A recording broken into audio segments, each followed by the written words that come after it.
Je m'appelle Richard Glenn. Le phénomène extraterrestre vous intéresse? Probablement pas autant que moi.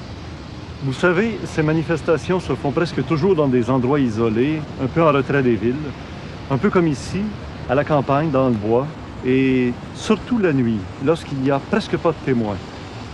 Alfred Bessette, tout près d'ici exactement, a rencontré deux êtres. Il a dit que ce sont des anges, vous savez, ces êtres curieusement vêtus, avec un comportement, une psychologie un peu différente des êtres humains. Alfred Bessette, après ce contact avec ces deux êtres, avait comme des pouvoirs parapsychologiques. Il était capable de guérir, de soigner les infirmes. Il avait même une potion magique, on appelait ça l'huile de Saint-Joseph. Vous avez compris de qui je parle. Alfred Bessette est beaucoup mieux connu sous le nom du Frère André.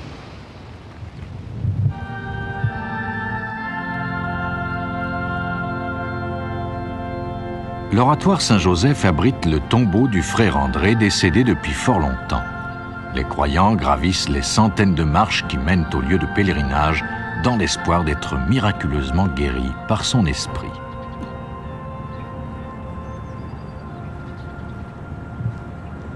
Effectivement, des gens prétendent avoir observé des ovnis en plein cœur de la ville de Montréal. J'ai accumulé plus d'une vingtaine de témoignages très crédibles sur le sujet. Entre autres, si je vous rappelle l'histoire de Mme Malbeuf qui demeure près de la rue Casgrain. Sur la maison de l'autre côté de la rue, elle a observé une soucoupe volante arriver, des êtres en sortir. Et son témoignage est corroboré par des gens qui attendaient l'autobus à un coin de rue de là. Alors vous savez, le phénomène extraterrestre fait bien sûr sourire beaucoup de gens encore aujourd'hui. Mais pour les gens qui demeurent dans la région de Mont-Saint-Hilaire, en banlieue sud de Montréal, à peine à quelques 35 000 de Montréal, le phénomène est presque quotidien.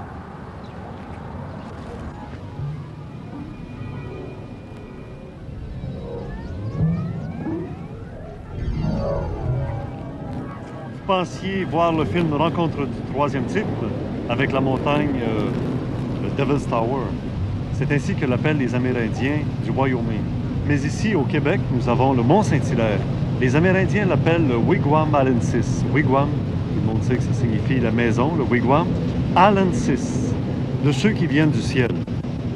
Il y a aussi une relation à faire avec la montagne choisie par Steven Spielberg dans son célèbre film en rapport avec le phénomène extraterrestre Rencontre du troisième type.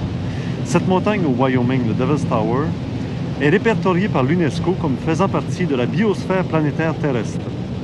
Le Mont-Saint-Hilaire, même chose. Il y a de plus dans la montagne une zone interdite. Une zone interdite à la population, sous prétexte que c'est pour, bien sûr, protéger la nature de l'intervention de l'être humain.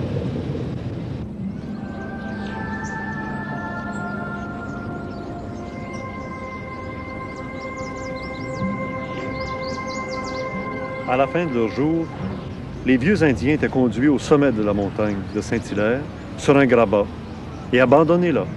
Et s'ils avaient eu une vie exemplaire, ils souhaitaient que les dieux viennent les chercher encore vivants. Sinon, ils mouraient et leurs cadavres s'écroulaient en bas de la montagne. Ces dieux qui venaient les chercher, qui étaient-ils?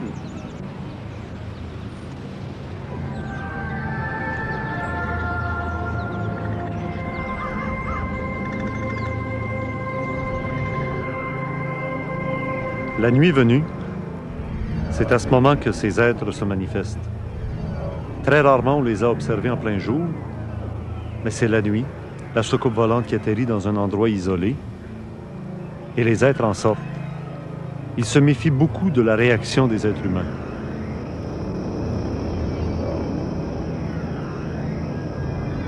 Très rarement, ils entrent en contact avec l'être humain, qui bien souvent est traité un peu comme un cobaye de laboratoire. Non loin de Montréal a été érigée une imposante structure de marbre et de granit. Construite par Jean-Claude Saint-Germain, un inventeur de réputation mondiale, la pyramide de Saint-Zilon reçoit en moyenne 500 visiteurs chaque mois. Ils viennent ici dans l'espoir d'être guéris et revitalisés par l'énergie cosmique qui se dégage de la pyramide. Bien que des hommes de science aient vainement tenté d'expliquer ces mystères, les partisans de cette croyance prétendent que ces pouvoirs peuvent aller jusqu'à garder des lames de rasoir aiguisées indéfiniment et purifier de l'eau. Les anciens Égyptiens connaissaient fort bien les pouvoirs occultes des pyramides, alors que nous, au XXe siècle, commençons à peine à explorer leurs mystérieuses propriétés.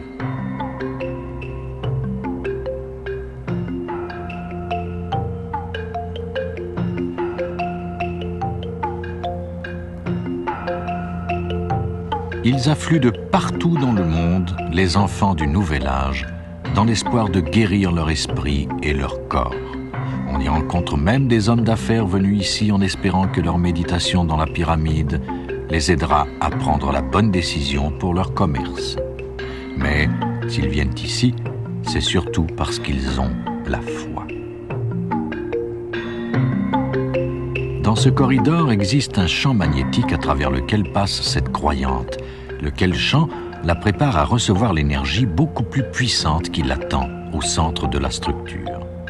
Il est reconnu depuis fort longtemps que ce type d'énergie aide à guérir à la fois l'esprit et le corps.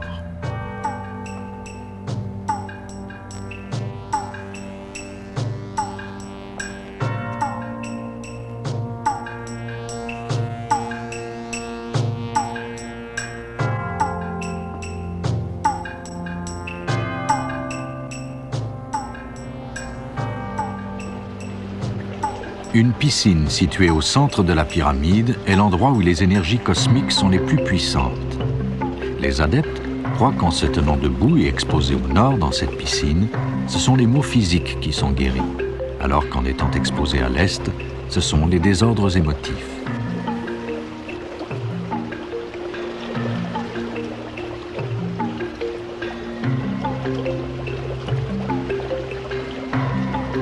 On prétend même que de dangereux criminels se sont réhabilités à la suite d'une visite à cet étrange endroit.